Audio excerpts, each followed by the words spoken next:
Welcome, listeners, to the first episode of Down East Prep Report, your home for everything from high school sports here in Down East and the Onslow County area. I'm your host, Steve Goodson, and I'm joined by the man who literally knows more about prep sports and high school athletics than anyone that I know, our very own Chris Miller. So, Chris. Oh, thanks for having me on. Thanks for the kind words. And wait a minute. So right off the bat, you're not on. The name of this show is Down East Prep Report with Chris Miller. Mm-hmm. This is your show. I'm just kind of the coordinator of it. So thank you for letting me coordinate the show with you. So each week we'll be diving deep into Friday night football, and we won't be stopping there. If we have time to talk about other sports, we'll talk about those sports as well. But we're going to focus mostly on high school football because that's what we like. So in the debut episode, we've got a special treat. Joining us, we got head coach, White Oak High School, Jonathan Byrd. Coach Byrd, thank you for being here with us, man. Appreciate you guys having me. Absolutely. And we're going to talk about the Vikings and what to expect this season. And just have a little fun. So y'all ready to get started? Yeah. All right. So first part of this, and Chris, obviously this is your show, so you chime in whenever you want to chime in. So we're going to start with Coach Byrd. Coach, White Oak is your alma mater.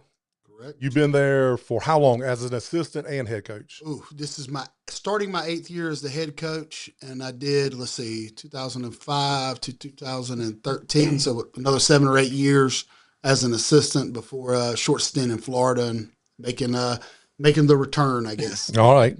So you've been there for a while. So what does it mean personally to coach at your alma mater? So, as a young coach, I never thought I wanted to be a head coach. And then eventually you get that feeling, well, I want to be a head coach somewhere.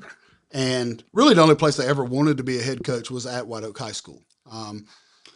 So as a young coach, I started, interviewing in places just to get familiar with what the interview process, what it's going to take, and then unfortunately the first time through, when the job came open, I didn't get the job. And so I kind of had given up on the dream, you know what I mean? Like it was, all right, I'm just going to coach some football and enjoy myself and never worry about being a head coach. And then finally when that opportunity presented itself again, I could never pass it up. I mean, it was a big deal for me, to take over the program where it was at one of the low points, and, I'd set a goal that within 4 years we would be back on track and doing things the right way, or I would get out of the way and let somebody else have a shot at it because it meant a lot to me. The school means a lot to me. The program means a lot to me. It helped shape me as a human. I was fortunate enough to have, really good coaches that really cared about me. And I don't just mean that from the football standpoint. I mean, they cared about me as an individual. I mean, I still hear Robbie Ellis was my head coach, and I still hear from him on a weekly basis during the season. I mean, he shoots me a text, wishes me luck, checks in on how the season's going. I mean, he's not even in the area anymore. So it was a family to me, and I've been lucky that I've kept my core staff pretty much my entire 8 years that I've been here, and the only ones I've lost is because they've got, better job opportunities along the way. So it's a huge deal for me. Being a head coach of my alma mater really mattered. Yeah, and pretty unique situation here today. Mm-hmm. There's not, first of all, Rayner's not here, so there's not a Chris. I mean, so there's not a there's not two Chris's, but there's no Southwest influence here. But everyone sitting around this table are White Oak High School graduates. Yep. And and you played football, didn't you? Well, actually, Byrd and I were teammates for a couple of years. Okay. And, well, I tried to be a teammate. Let's just put it that way. He was the stud at White Oak and really good offensive lineman and a mean dude. I mean, I'll take the mean part. I don't know about being good, but I tell you what, man, and I know everybody says it, but it's a family. Oh yeah. You called me or text. I can't remember. You called or text last week. Told me Coach Savone, my head coach, passed away last week, man, and I immediately got on the phone, got a tree. I don't, maybe I'm different. I don't keep up with a lot of guys that I went to high school with. I got a core group of about 4 or 5. Yep, me too. Anthony Banks is my number one. Ricky Yancey and Bobby Ray and and those boys. But immediately got on the phone and told Anthony, and everything kind of spread, man. But it's a family. Mm-hmm. Yeah, it's a family. It's a it's unique. Whereas, it's not a city school. Yep. It's a community, and while that community has grown a lot over the years, a lot of people still come back and settle here, and so it's kind of generational. It's interesting to see. That's a great comment, man. You'll see, and not you'll see a Meadows or a Fawnville, or you'll see a Banks or a Bank. Yeah, you'll be out there at the football game. I mean, it's happened 100 times. Standing on the chain link fence. Yep. And I'll look over. I say, "Yo, man, what's up?" And I was like, my nephew or my son's number so and so playing for," and it's just a generational thing, man. I mean, at this point, I'm 42 years old, so I'm starting to coach guys' kids that I played with and were around. It's really is generational, and that's the great thing about White Oak High School. I hope as Onslow County grows, that doesn't change with, a new high school in whatever area they choose to do. But, we can't control that. But yeah, I mean, it's a growing family. It really is. So let's build on that a little bit. Or you got no, I was going to chime in. Just here's our chance to reminisce the good old days. But when we were in high school, I mean, the Oak was the place to be. I mean, the basketball team was happening. Coach Grantham did a great job of getting those guys. Regionals 2-3 straight years. Yeah, I mean, they had an 8-year run where their basketball program was just phenomenal. Yeah, soccer was hitting. Yeah, soccer was.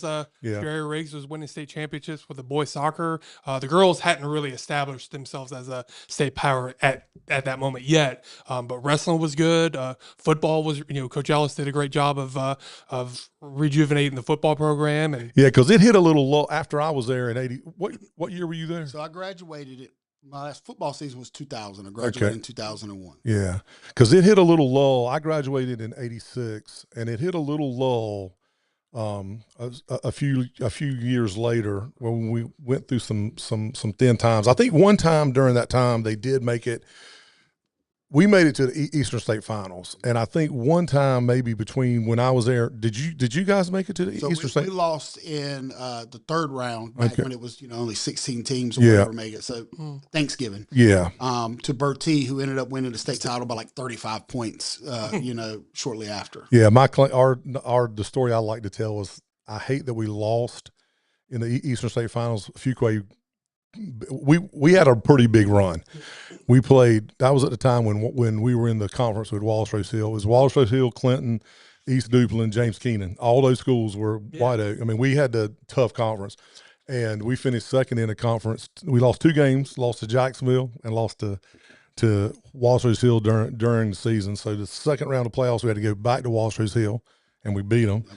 And only to be rewarded by having to go to Whiteville.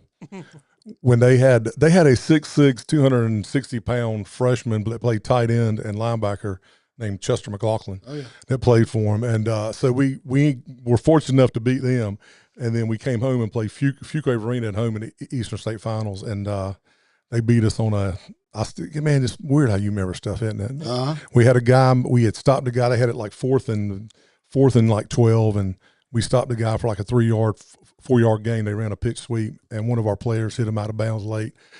Flag, penalty. They get a first down. They go down, score, and they beat us by 4 points. So anyway, and it was good because the next week they played Lexington in the state championship, and that was when Lexington had a fellow Carolina player named Deems Mays. Deems was playing quarterback for Lexington, and Lexington beat Fuquay Arena in the state championship 42-0. Oh. Lexington, Deems was quarterback, and I think he threw for 5 or 6 touchdowns. So anyway, talking about tradition.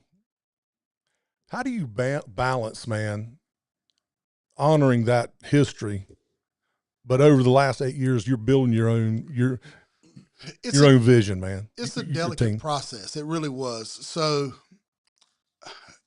I was fortunate enough, being from the area and playing there is, I had ties from really every decade. You know what I mean? And so, when I got the job, I talked to a lot of people, what was important, what stood out, who are people that should be around and talk to guys and do.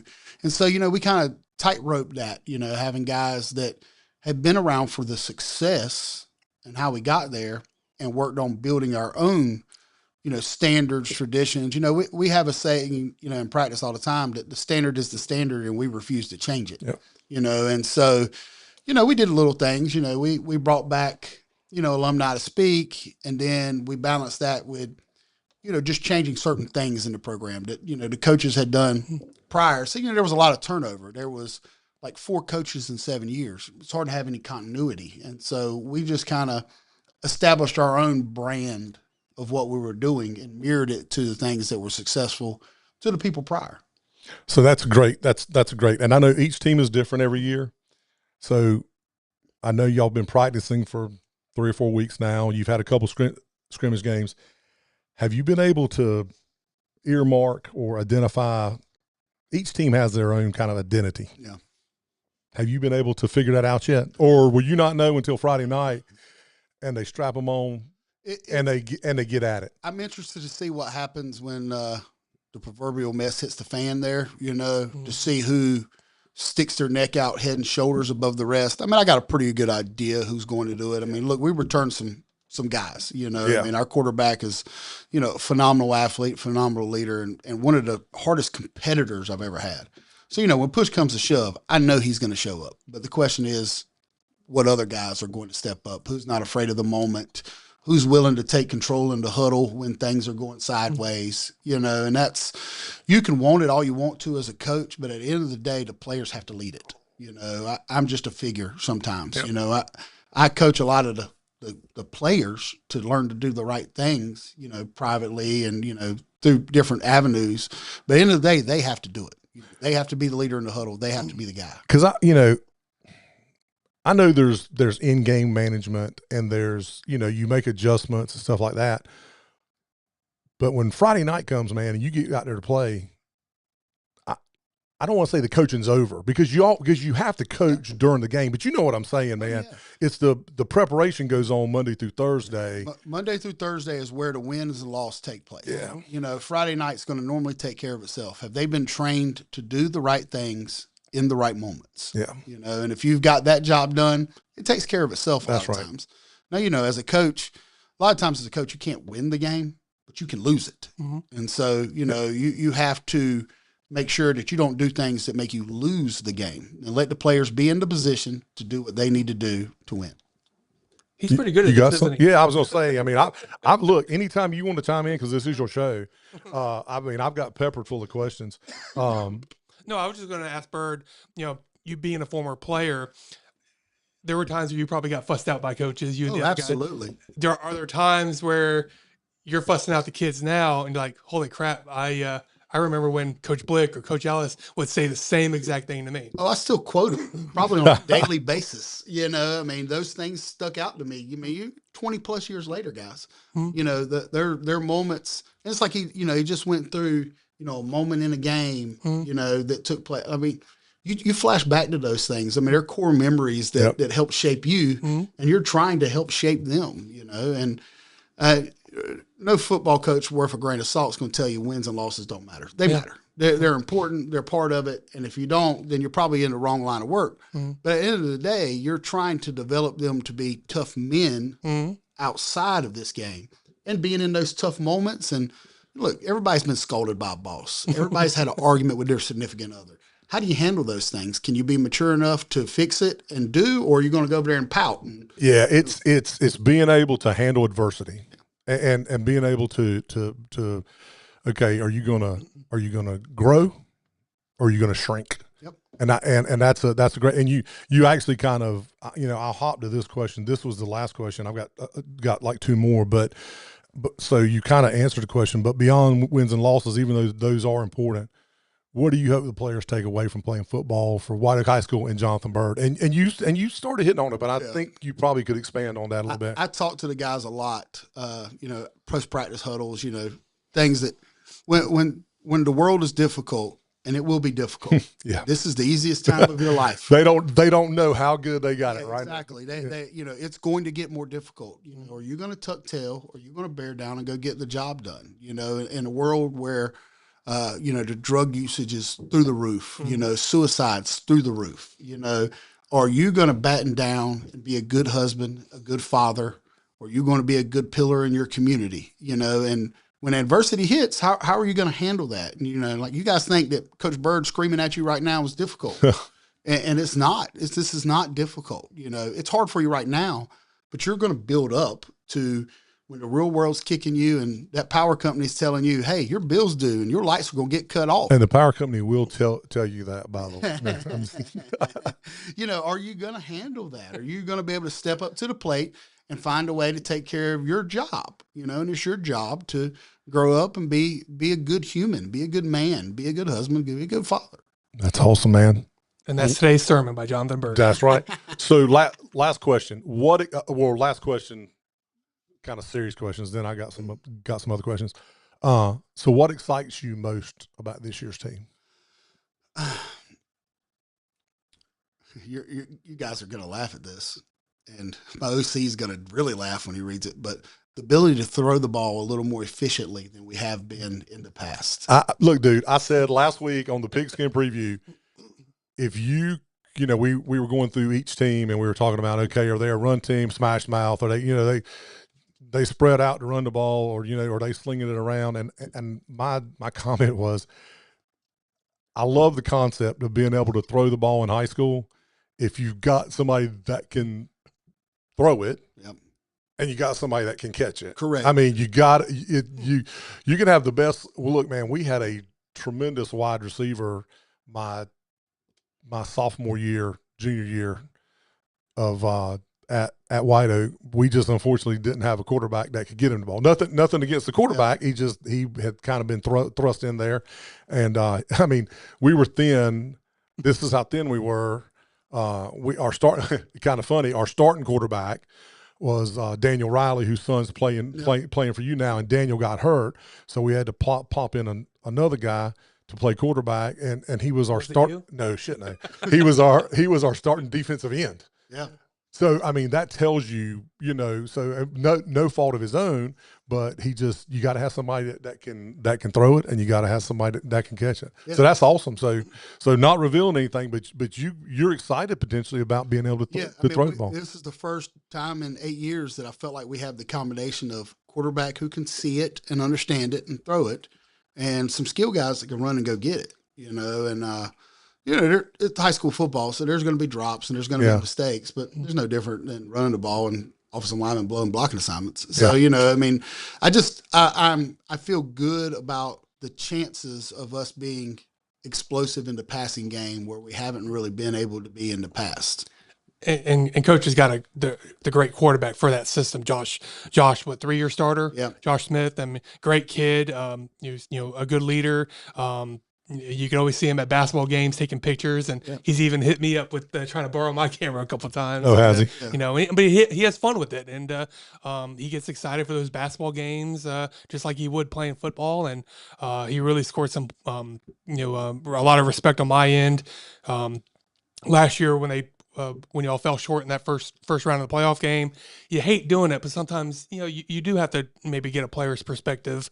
And he was consoling his teammates, especially the seniors. And I said, "Look, Josh, I know it's tough, but can I talk to you for a minute just about the game and the season?" And he handled himself with class. And yes, sir. And we're gonna learn from this. We're gonna get better. And so that was a time where a young man could have showed his rear end, and he handled that with class and showed the other team respect and handled it in the right way. So that's awesome. He earned a lot of respect that night. I'll tell you how amazing of a kid this is. So basketball team, he played JV basketball, but was never much of a basketball player. He just did it because coach asked him to do it. Yeah. So he's a junior, doesn't play basketball his junior year. He can't help the team, you know what I mean? He just knows his role, so he's working on being the best football player he could be. Well, basketball team has a couple injuries. Ain't quite got enough people to practice the way they need to practice. He shows up on his own to practice, to be the scout team basketball guy. Gotta love that, man. And just play hard every rep in basketball practice because Coach Grimes needed him. He didn't have to ask him. He just showed up. I mean, that's got kids like that, kids that are leaders like that. Look, I'm going to hang my hat on him. I can promise you every Friday night, I'm not telling nothing. Ain't no coach that's ever going to look at film. No, we're going to win and lose behind Josh Smith. The damn O's going to run through Josh. It's going to happen, and push comes to shove. If you're moving the football, I'm trotting him out there on defense too. What time y'all practicing today? 47. I'm gonna come out. Yeah, it's an amazing kid. Amazing kid. So real quick, this came up. Sorry. So you mentioned Josh. Name one other player that you're looking out for on offense, and it can be a skill player, but you know how I like the little snobber knockers. You got somebody online that's just going to knock somebody out. So we feel real good about. So I have a young man playing right tackle, Keone Riley. You mentioned he played with his dad. Yeah. He's a guy that I would tell you represents our program to the fullest. You know, didn't play much as a freshman on JV, didn't play much as a sophomore on JV, was the sixth lineman last year, kind of just rotated, started a few games due to injuries and things like that. But he worked himself into a guy that's going to be a college football player. And I met him a couple of weeks ago, it was yes, sir, no, sir. I mean, if I had five guys up front with his mentality every day, we would be really, really difficult to beat. You know, but he gets it. You know, he understands the team's more important than him, and he's going to be wherever you tell him to be. And he works his butt off at practice. You know, he comes to me a week or so ago. He's like, Coach, why am I the most tired out of all of our guys? Like, I've been working, I've been doing. I said, because you're practicing the way I demand you to practice. They're kind of scapegoating out when they get the opportunity. You're going as hard as you can every snap, and that's why. That's right. That's I don't think you're out of shape. I think you're doing what I tell you to do. Defense, one or two guys to look out for. Brody Lombard, he's a senior for us. He was our returning leading tackler. He's going to play Mike linebacker for us. You know, not a big guy. I mean, he's 5'9", 185, 90 pounds on a good day. But pound for pound, one of the strongest kids we have. Tough, hard tackler, hard-nosed kid, you know, and then Edric Pineda. So, it's a tradition in our program, our best offensive player wears number 1, best defensive player wears number 2, without exception. Okay. You know, it's a pride thing. You know, if you get to wear those 2 numbers, you know you're the dude. Yeah.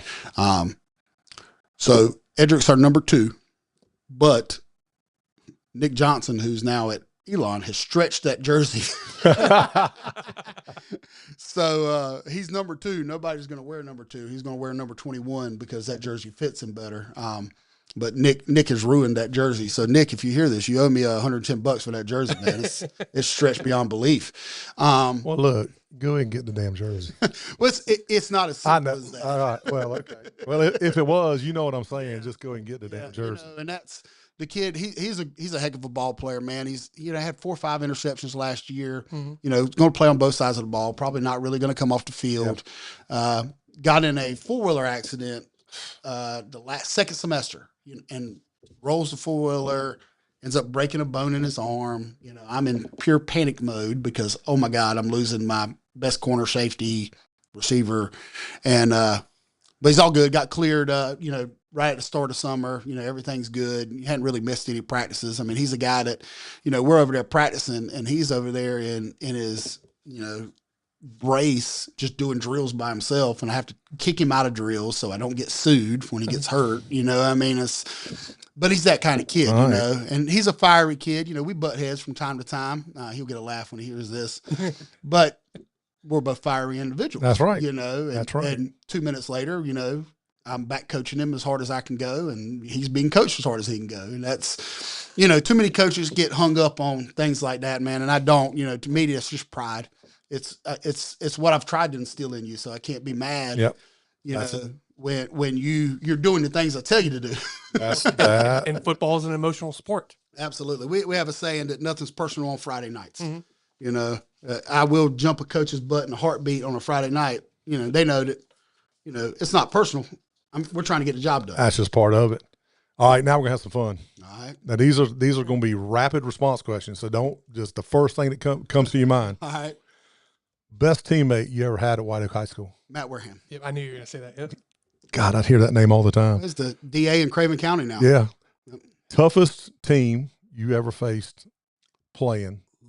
Man, I'm going to go with the Southwest team my senior year, so 2000 football team. They either played for state title or lost it that year. Beat us 7-0. Halfback, first play of the game, halfback sweep, pass. Phil Padgett pulled a trick out of the playbook, scored a touchdown. And that was it. And we get 2 touchdowns called back in the game, lose the game 7-0, first play of the game.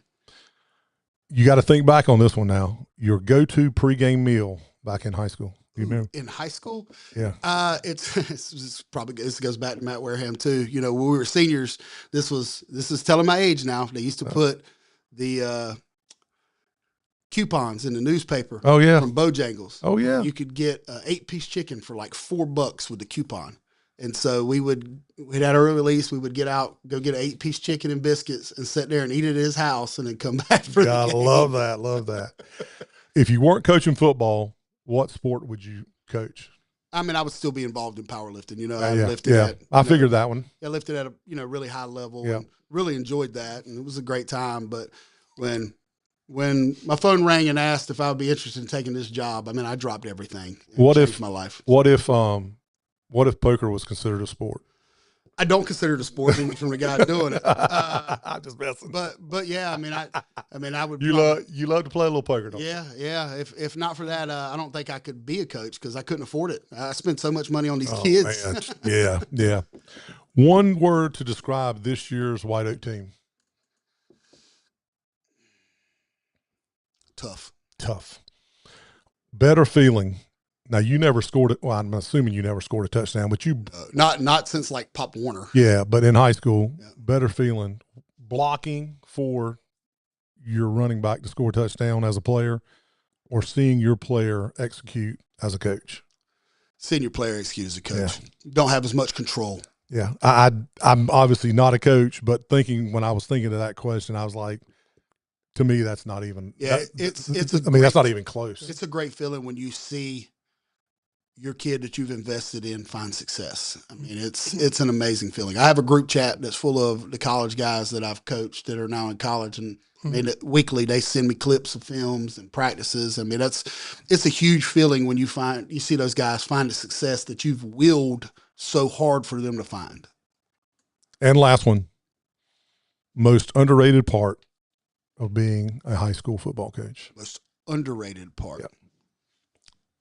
I think it falls back to the success those guys are finding on Saturdays and in life. Like, you know, man, I've got kids that are, you know, officers in the military, got families. I mean, that's the most underrated. That's the part that people don't see. Yep. You know, outside of being a coach or being around programs, is the pride that you get when you see success. I mean, and it's full scale. You know, I've been in weddings, I've been at funerals.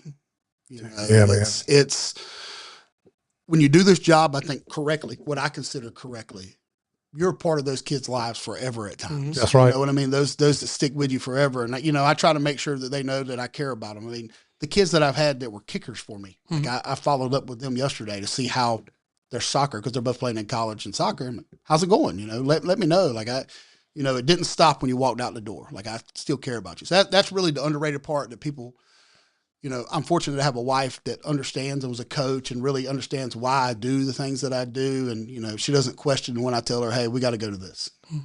Well, I think, and not because I know you and I consider you a friend, but I think you exemplify, you know, you're not just a coach, man. I try not to be. You're a mentor. Yeah. I mean, and the bigger impact, you know, like you're saying, wins and losses matter, but it's you know, on Friday nights you have the wins and losses, and after 4 years you tally up, you know, the total wins and losses, but you're helping these guys with wins and losses in life. Yeah, absolutely. And that is very understated nowadays, and I just appreciate what you do. You were a very influential person on my nephew. So you know, I appreciate that, man. You know, I think every coach could tell you that there's kind of a turning point in their life as a coach. Okay. So, you know, I took over the program. We were struggling. We knew we were going to struggle. It was part of it. It's what I signed up for. You know, that COVID season happens. We have a young man that I never saw coming, ends up taking his own life. Yep. And I considered walking away from coaching. You know, I was like, maybe I'm not the guy for this job. You know, how did I not see this? You know, what have I done wrong to not help that man? And so, you do some soul searching. And, you know, finally I just made a decision, I'm not doing it. I'm going to stick my foot in the ground, and we're going to help every kid that I can possibly help in this program. That way, when I meet my maker, I can say, I did all I could do. I did what I could do. That's right. And I'm gonna go ahead and say it. I don't care if anybody, that's what was missing in previous years. I'm gonna go ahead and say that. That's what, and Coach, I know you probably heard a couple mumbles and grumbles the first couple years when you guys were struggling. I think a lot of people who knew you and knew what this program was about knew that regardless of how many wins and losses White Oak would have, you were going to be around for a while, because it's not just about wins and losses. Yeah, everybody wants to win, but it's how you talk to the kids. It's how you treat the kids. Are you a role model, a father figure, in a lot of ways? Do you love them? Do you respect them? Do you earn that respect from the kids? And that's what they've gotten the last several years, and something they, like I said, I'm going to go ahead and say it, they hadn't gotten in quite a few years before that. Well, and not just, and the fruits of that care. Yeah. I mean, it tells now, it tells 10 years from now, 20 years from now, but it also tells on Friday nights too. Yeah, absolutely. That was, if you got a coach that you love, or if you got somebody that you love and ask you to do something, man, Coach Z, man, I would have ran through a brick wall for that dude, man. I just loved him to death. I mean, there's nothing I wouldn't do for him. That's the thing I tell a lot of people about, the rest, God bless his soul, Phil Paget. Mm-hmm. Okay. I heard a story one time that Phil was drawing on a whiteboard in a coach's clinic, spent 30 minutes talking about what they did and had 12 players on the field. But the guy won 300 and some games as a football coach or something insane like that. And, won multiple state titles because those kids are willing to run through a brick wall for us. That's right. That's the intangible piece that all the X's and O's in the world can never get you there. Nope. You have to have guys that are willing to go to battle for you in every circumstance. Because they know you're willing to go to battle for them. That's right. Yeah. Byrd, thanks, man. This is awesome. This is awesome. I mean, this has been great. Yeah. The next coach we have that's going to follow him, whoever it is, Bo, whoever it might be, you're in trouble because Byrd has set the damn bar right now. So thank you so much. We're gonna transition to you.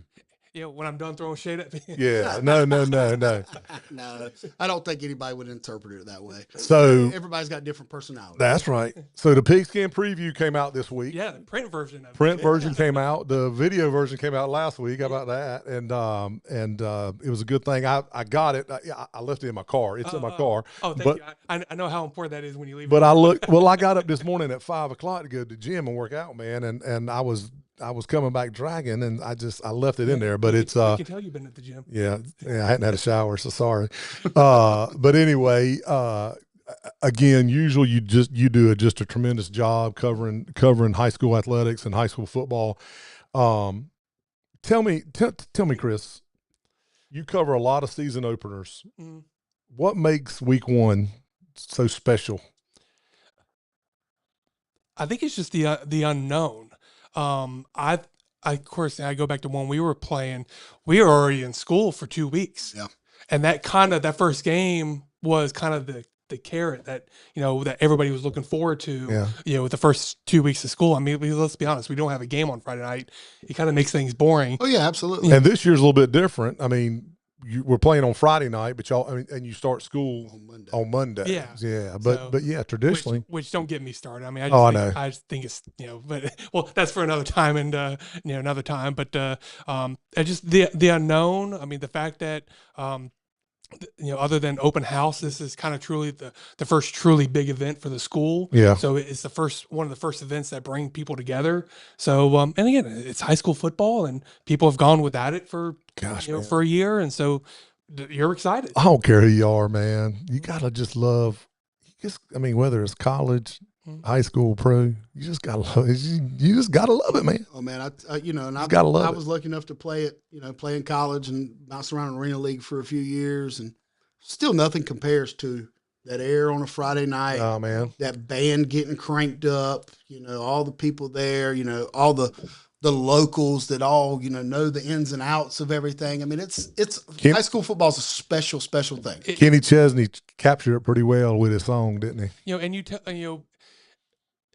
I know this is going to come across bad. I don't mean it to come across bad, but there's nothing like the atmosphere of a high school football game, a soccer game, or just a high school sporting event. Is you're representing your community, and we want these kids to go off to different colleges. But unless you're going to go play at Georgia or Florida State or Alabama or even an ACC school, you go to some of these other smaller schools. You may not have that same level of attendance. Some schools you will, but you may not have that same attendance that you would at a high school football game or a high school basketball game. So these opportunities that these high school kids have now, they're special. Yeah. Yeah. So all local teams are playing this week. Mm-hmm. We got two sets of games where two county folks are playing. We're going to get to the predictions here in a minute. So any storylines going on that excites you about this coming week? Well, I think Friday night? The thing that really sticks out is Southwest Richlands game. Two first-year coaches, Zach Garvey for Southwest and Bill Good for Richlands. They're both familiar with the programs. Garvey was an offensive lineman for the Stallions when they won a title in 2012. Good's been with the program for several years. He's actually coached a lot of those kids when they were at the youth level. So he's been around for several years. So that game's going to be very interesting. White Oak Northside, I remember when they would clash the first game of the season. Of course, Northside had a lot of success in that run when Coach Eason was coaching, and so that's going to be a very fun game. You never know; it's a rivalry game. The kids for White Oak are going to be excited. Northside kids are going to be excited. It's for bragging rights. So anything can happen in those type of rivalry games. And those are the two games that are in county. So you hit on it, and I'll ask you a question about it, and then I'll go over your predictions. Both teams have first-year head coaches. Mm-hmm. Does that make this an even – look, I'm just going to say it, and everybody that knows me, this ain't a revelation. I just don't like Jacksonville, right? Everybody knows that. That's just how it is. But as much as I don't like Jacksonville, Richlands and Southwest don't like each other. Yep, so does that make this rivalry with these first-year head coaches – even more intense? Do you think? I know they've been in the programs, but now they're calling the shots. Does that make it even more intense?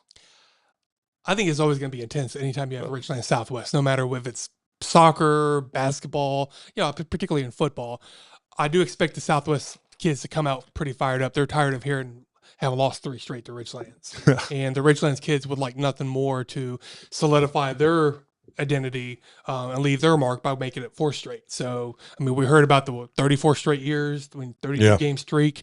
Richlands has won 3 straight now. So I think Zach's gonna have a few motivational words to Southwest kids come Friday night. Were you on a team that beat Jacksonville, or was Teddy on the team that beat Jacksonville? So as an assistant coach, Coach Blick had a lot of success as the head coach versus Jacksonville. Yeah. Jacksonville went through that lull. They ran the Notre Dame box. And, the Travis Connor. Yeah, Travis Connor. Then when Bo got there, the first couple of years, Bo, Jacksonville wasn't real good under Bo, and then he got them on track, and obviously where they are now. But yeah, we were on a team that they beat them in '74, and then went all the way to '98. My sophomore year in '98. Yeah.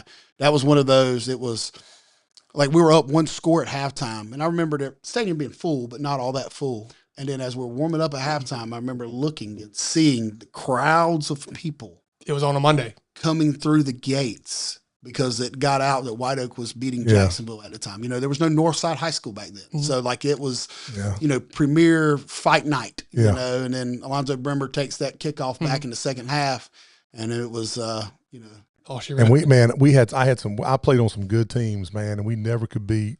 The ball always just seems to bounce the Cardinal way. The closest we ever got was and this will tell you, man, the closest we ever got my senior year was 20. And they beat us 20-0. Yeah. That's as close as we ever got. So let me ask you a question, and this is for Coach, and then I'll get your prediction. Would you rather play a rivalry game first game of the season or last game of the season? Loaded question, because I'm going to answer this from the football coaches speak. Yeah. When it's a school like Jacksonville who's got us outnumbered, you'd rather play them late so that I'm in good enough shape and I've built enough roster. Now, if we're tit for tat when it comes to attendance and those things. I want them right out of the gate. Let's get it on right from the beginning. Yeah. Just to, let's lock horns. Let's find out who's going to be the man. Yeah. So Richland's going for 4 straight over Southwest. This is going to be defense probably early on. You got prediction Southwest 14. Yep. Richland's 12. Yep. I mean, and Coach will agree. I mean, early in the season, defenses are always ahead of the ball game, just because offense is all about timing and defense. A lot of times you just tell those kids go after it, tackle the man, like Kirby Smart said. Yeah. The stuff is easy. Just tackle the man with the ball. Yeah, that's at the end of the day. That's what it comes down to. And so I think I expect a lot of teams to have those early first game mistakes, penalties, drop passes, things like that, miss assignments. So defenses are going to, I could be totally wrong, but I think defenses are going to be. Defenses always traditionally progress quicker than offenses. All right, we got to move on to the next one. And it's a good thing you predicted this way because he's here. So we got White Oak and Northside. White Oak's won 3 straight, including last year we thumped them. That was last year. It was last year. Right. Both teams graduated a fair share of players. One thing that you noted in your article, or your little write up, was that this one could set the tone for both teams' seasons. Mm-hmm.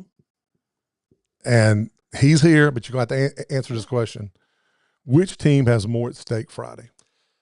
Oh man, that's a tough question. That is a tough one. I would say White Oak just because, and again, I'm not saying it because he's here but I think if White Oak can win Friday night, they have some other winnable game. Now, Coach will just say otherwise, but they have some winnable games early in the season, and then to his credit, they have a tough conference conference schedule, and like Coach told me a few weeks ago or a couple months ago, we haven't yet to prove that we can beat some of those teams like Jacksonville Jays. Yeah. So I think a win over Northside kind of sets the tone. Will kind of set the tone and give those guys some confidence. Say, hey, maybe we can beat some of those other teams. Yeah, this game, and I'll just tell you, like you put in your article, this game is important for Northside too, because following this, they have Jacksonville, Topsail, and New Hanover. Yeah. So they could be looking at 0-4. Yeah. So anyway, you got White Oak winning 20-13. And of course you don't need to get into this, but on Sunday night show, the 2 men and a 6-pack, I don't know if you've watched the show yet or not, but we make predictions. We make predictions in college week 0.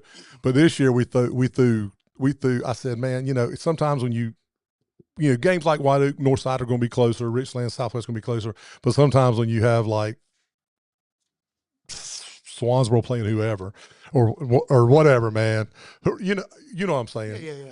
Yeah. So and so's going to win. Yeah. So we added an element. We added point spreads this year, and the boys gave me a bunch of grief Friday night, and I think I put the point spread on the White Oak game at -6.5. So with your 2013. That falls right in line. Are you one of those people that have been placing bets on the Little League World Series? I would. Hey, I would if I could. If DraftKings will take a bet, I will place a bet. I read a story about that. I know, change the subject, but I read a story about that. Just where are we in the society now where people are betting on Little League World Series? I will tell you this, and I am unabashed to tell you, I have bet on Russian table tennis. I have gone in at like 8 o'clock in the morning. I woke up guys that do it. and I couldn't find anything to bet on, and they were playing table tennis over in Russia, and so I bet on Russian table tennis. So I will tell you, this Northside team is talented. He's got some guys, man. It is not going to be no pushover, no. And I've preached that all week long. That's not coaches speak. I've done my homework. I've watched my film. They've got some guys. They've got some guys that can play the game. And they like to sling. They like to try to throw the ball, right? Yeah. They'll probably be pretty even. They're going to be a good mix of what they do. And Coach Pollock's got them going in the right direction. They've got some good coaches on staff. Coach Sabdo's been calling offense for 2 years now. That name probably seems familiar. Yeah. They're from that Havelock football family coaching tree. They're talented. So I'm an honest guy. I know. Yeah, people like it. Absolutely, buddy. Absolutely. Sometimes they don't like it, and sometimes that's why I'm not well liked. But, absolutely. I'm going to tell you the truth. They're good. I mean, they're not a pushover. All right, West Carteret and Jacksonville. Jacksonville beat them twice last year, 21-10, and then thumped them 54-0 in the first round of the playoffs. You mentioned in your article that a 4-0 start is possible for Jacksonville. What does that mean for Jacksonville potentially heading into that with that 4-0 start? What's at stake for them? Well, if they're 4-0, it gives them. It shows that maybe they can contend for a conference title. I think it's gonna be hard. I mean, J.H. Rose on paper seems to be pretty good this year, and then you have Newbern, who's always going to be good. But I think if they got off to a really good start, they can prove themselves as one of the upper echelon teams in that tough conference. So you got them winning 21-13. Yes, I don't think. And West Carter is not bad. I don't think the defense is going to. Jacksonville's going to be stout on defense. That's an understatement. Yeah, I've heard. I mean, in circles where I'm not one of you guys. I mean, I'm more involved than the average Joe, but all I'm hearing about is how nasty Jacksonville's defense is. So they're talented. Yes. Yeah, so they just got to find some offense. And look, they've got some guys on that side of the ball too. They just got to figure it all out. Yeah, they got to get in a rhythm. Pat Byrd's moved back over there. He's calling the offense for those guys. They got to find a run. I mean, Juju, what's his name? Juju. They got to find a running back. I mean, guys like that are impossible to replace. Yeah, you just got to find guys that are going to be productive. And we've seen them with 7-on-7. They've got some guys. Yeah, those pieces will fall into place. I always root for Onslow County unless they're playing me. But it's hard to root for those guys because that's, I bleed green and gold. I tell you this. I tell everybody I pull for Russia, man. I pull for Russia before I pull for Jacksonville High School. Dude, I mean, that's just how it is.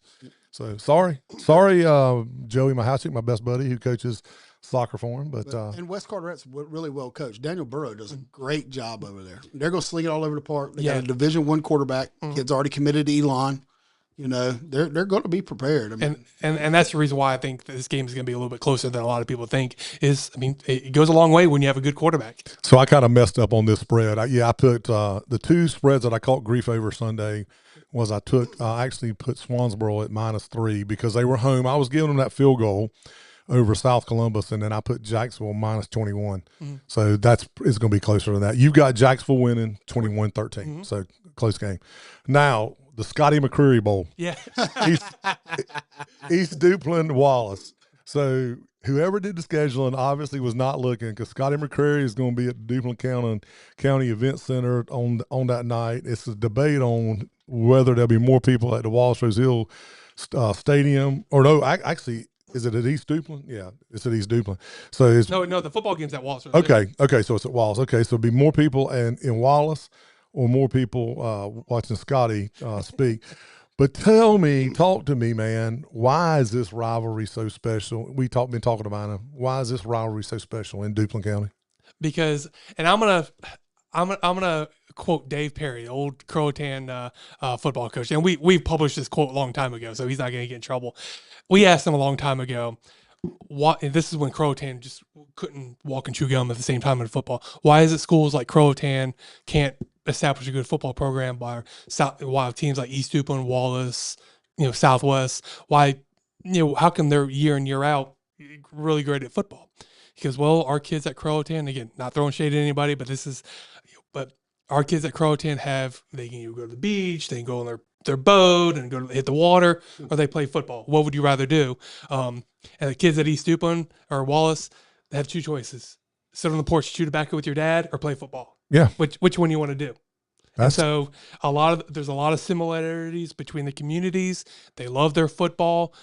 They're tight knit communities, and they're the communities that when there's the high school football game, not advocating any law breaking, but you can go rob a store and get by with it. So I tell you this, man. When I played, this is one of my war stories. So Wallace was in our conference. My dad, man, he used to never really say anything to me during the week of games or like the Thursday or Friday night, Thursday, Friday morning or whatever games. But he traded in the logging business. There was a tire company up there called Webco or Westco, something. Anyway, it was a little, and Wallace is a small community, and he was working up around near there around the time we played them during the regular season. And so he had to go in and out of this little tire store or whatever. And they knew him, and their son through the grapevine, they heard that his son played football and was a good little player or whatever.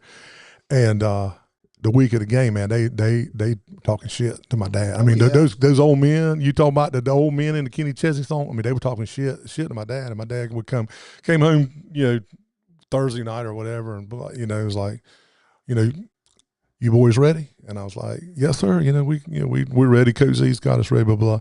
And we ended up losing. It was like I can't remember. It was right. It was less than a field goal. It was maybe like 16-14 or something like that. Mm.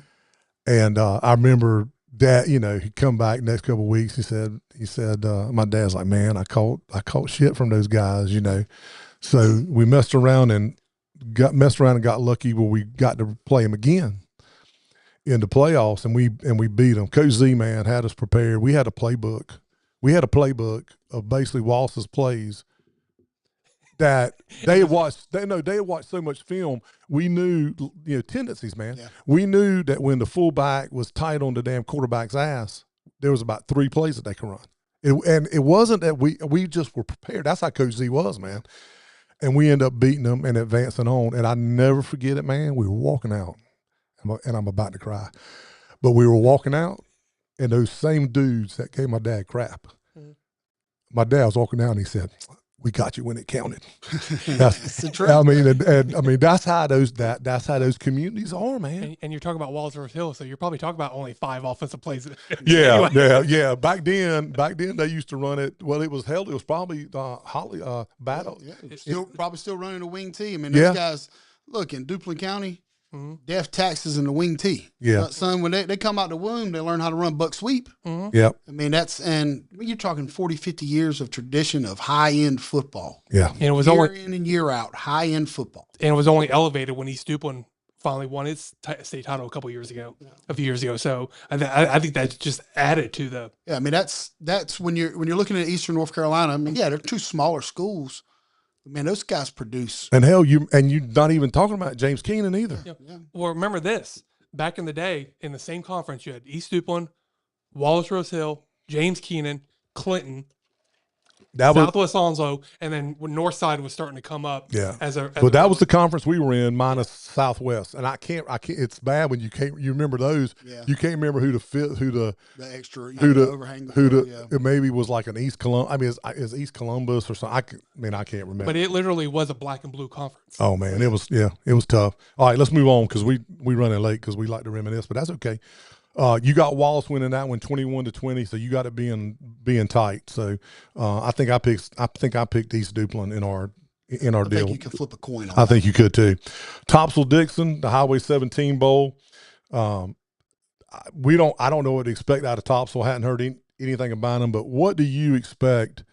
What should fans look for from Dixon this year to see if they can truly turn the corner? Their coach is in his third year? In his third year, and they made some major strides his first year.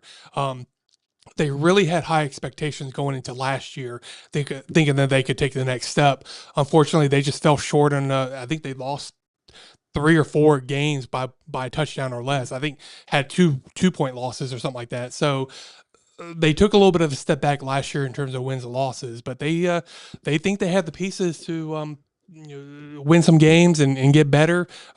Unfortunately, when you're in a conference with that you're in, it is going to be a little bit difficult. Yeah. So. Yeah. Oh, you got Topsail winning this one 35-20. 35-20. Topsail was 1A when I first started 20-some years ago, and now they're one of the biggest schools in Eastern North Carolina. Yeah, that's crazy. Croatan, East Carteret. Croatan has dominated this thing 6 consecutive games against East Carteret. I didn't see the second page. During that time, they have beat them 231-42.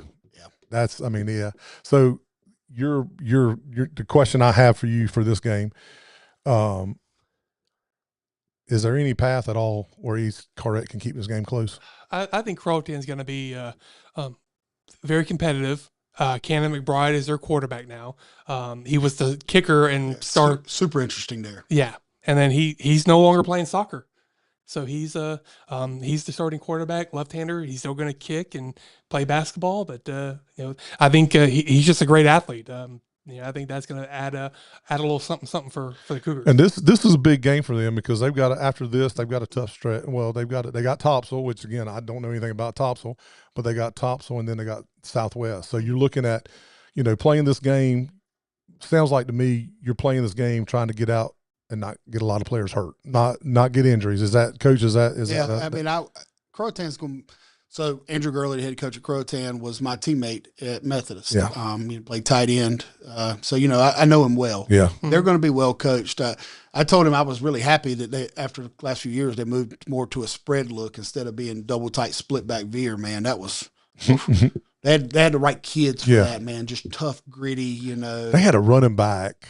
What was it? The 4 or 5. They had a really good running back several years ago. Yeah, I can't remember his name. But I think on paper, Croatan's, they got more kids in the school. They're going to be. East Carteret's always got one or two guys that are just ballers. They've got some guys that are, can flat out play. They're just in a smaller school, so they don't have the numbers to keep up. I think it's really interesting. The McBride kid, he's a good athlete, good basketball player. I've seen him spin it. He can throw the ball pretty well. I mean, it'd be interesting to see how good Croatan ends up being this year. Us moving out of that conference, Havelock moving into that conference, obviously Havelock's been successful for as long as I can remember, my entire life. Forever. So, of course they step in and they're probably going to be the front runner in it. But look, Daniel Burr at West Carteret, very good football coach, got a great quarterback. They're going to swing the ball all over the park. They're going to be solid. Croatan got a great staff. Those guys have been around, same group of guys for 10 years now. I mean, they're going to be solid. And you got Northside. Yep. You got Northside, who's, the younger guys are getting older, so they're getting better. Yep. And then Dixon's going to be better than people are giving them credit for. Look, they returned that running back who rushed for like 1,800 yards last year. They're big up front, and they're going to control the clock in the football. You're going to beat them. You're going to beat them by 1 or 2 scores. You're not going to run them out of the stadium. And as well as I do, when you make that football game a fist fight, things happen. They ain't no telling what happens. And Dixon has a really good kicker, and Ava Burns. She is starting goalkeeper for the girls soccer team. Oh wow! Yeah, she's actually one of the better kickers we have in the area. So a lot of those games can go any way. They really can. It's. That conference got a lot of slack, and rightfully so. Like I call it like I see it. And until we beat somebody top tier, I understand it completely. But every one of those teams are well coached. You never went out there on a Friday night and like, oh man, they're lined up so wrong. We're just going to destroy them because they're lined up wrong. Yeah, you didn't see those things. We used to call. I mean, I'm truthful too. We used to call it, when we did the podcast, we called y'all's conference the Mountain West, and we called Jacksonville's conference SEC. So until we're able to beat those guys. That's right. What can you say? That's right. Just be offended? Ooh. So you got Croatan 35-7. So South Columbus, Swansboro. I again doing the spreads. I had Swansboro -3 because I knew nothing about South Columbus. But evidently that was a horrible prediction. Being home doesn't make a difference. Swansboro's not won a game in 2 seasons. Do you see? So in your prediction for this year, I think you had them going 1-9. I had them going 1-9, and what should grief about it. So your question, you said you got some bulletin board material from the coach. Their players was messed up, or upset about it. So what? Moving positively, what's positive movement for Swansboro this year? Well, I think that they are ahead of the ball game the way they were last year in terms of knowing the system, knowing what the expectations are. They just kind of struggled last year at this time, kind of understanding the formations and the plays and terminology and all that stuff. Now they've had a year of getting all that figured out. So, and Beasley's expectations. So he's been working hard to get those kids to buy in and to to get better. I think they're taking it offensively that people are gonna downplaying them. Yeah, but I mean, like Coach Burr said, not about them, but in general, prove it to. I mean, you kind of got to take it till you prove it. Yeah. Show me. You got to show them. I'm pulling for them because they're non-conference scheduled opponent, and I need them to win that games. RPI stuff. RPI. Yeah, gosh, man. Any team you play, you're pulling for it every week except your week. Correct. Need you to win. That's right. South Columbus 27, Swansboro 14. Last one, because I love talking about it, and you know this, and this is Lejeune plays American Leadership Academy, which is in Clayton, I think. So Clayton, the team there was not bad last year. They went 7-3. Lejeune, has won winnable games. Has some winnable games this season. They get devastated every year, especially this spring. They lost their coach. They lost some players. So I'm going to kind of ask you the same question about Lejeune that I asked you about Swansboro. What does positive movement, not necessarily you can talk about this game, but for the season, what does positive movement look like? Well, their head coach, Sam Cassell, he's been with the school for many years. So this is his first year as head coach, but he's familiar with a lot of those kids. He's taught at the school for several years. He just thought it was now his opportunity to take over as head football coach. So that's what he did. I think my biggest, I don't want to say complaint, but my biggest thing about Lejeune is whereas White Oak, Jacksonville, Northside, all these other schools are able to do stuff throughout the off season, the knock on them is that August 1st, or first day of practice, is the first time they really get together. This year, and even last year, it's been different. They've gotten the kids in the weight room and gotten kids in doing conditioning in June and July, so they're not really starting from scratch on day one. I think that's going to bode well for them. They did graduate their quarterback, who was a great quarterback, who could play for many other schools. Same thing about their receiver, but they do have a couple guys coming back that are playmakers. So it'll be very interesting to see how those guys step into those leadership roles and kind of coach the younger kids. All right. You got the ALA, and that's not Alabama. ALA winning 21-13. Yep. So there's the games for this week, and it'll be interesting next week when we record this show. We'll see how you did. Oh, yeah. And we'll see how it rates. Okay, so now I got some rapid fire for you. Uh-oh. And you probably don't need to participate. Maybe the last one. You can participate in the last question. You can participate in the other ones. This sounds like trick questions. I think I might set these out. I'm already not well liked. Call a spade a spade. And look, you got to say it rapidly. Don't be freaking thinking about it now. So here we go. Which game has the best chance to end in an upset? Oh, don't think it. Tell me. I gotta rethink the games. West Carter at Jacksonville. Wow. Okay. They always play them tight. Yeah.